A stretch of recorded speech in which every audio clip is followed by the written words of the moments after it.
মন্ত্রীর ছেলে, মন্ত্রীর স্ত্রী, মন্ত্রীর ভাইয়েরা এই ধরনের কমিটি করা হয়েছে, যেটা সম্পূর্ণ উপহাস। বিসিবি স্বতন্ত্র প্রতিষ্ঠান, এখানে বাপ মায়ের দোয়া নিয়ে বাপ মায়ের ঘর থেকে কমিটি হবে আর বাংলাদেশের জনগণ সেটা মেনে নিবে, এইটা কাম্য না। আমরা পূর্বেও বলেছি যে যদি আপনি এই কমিটিটা এমনভাবে করতেন যেখানে কিন্তু সাংস্কৃতিক ব্যক্তিবর্গ থাকতো, ক্রিকেটাররা থাকতো, তাহলে আমরা মেনে নিতাম। কিন্তু এখানে মন্ত্রীর ছেলে, মন্ত্রীর স্ত্রী, মন্ত্রীর ভাইয়েরা এই ধরনের কমিটি করা হয়েছে, যেটা সম্পূর্ণ উপহাস। এবং আমরা সেই কমিটি হওয়ার পর একটা অংশ সেটা প্রতিক্রিয়া জানাবে, পক্ষে বিপক্ষে হোক, জানাতেই পারে।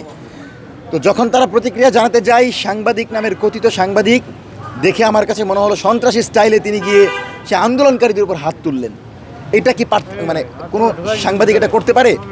বিশেষ করে রিয়াসাত ভাই, মানে একজন সংবাদকর্মী হিসেবে তিনি কী করে আন্দোলনকারীদের উপর হাত তোলেন? তো আমরা মনে করি ফ্যাসিবাদী কাঠামো তৈরির লক্ষ্যে মূলত রাজনৈতিক দলগুলো কাজ করে না, পাশাপাশি সাংস্কৃতিক ব্যক্তিবর্গ কাজ করে, মিডিয়ার একটা অংশ কাজ করে। তো সেটা কি আবার তৈরি হচ্ছে কিনা, এটা আমার প্রশ্ন। এবং সেটা যদি তৈরি হয়, এটা বিএনপির জন্যই অত্যন্ত আশঙ্কার জায়গা, অত্যন্ত শঙ্কার জায়গা, ভয়ের জায়গা।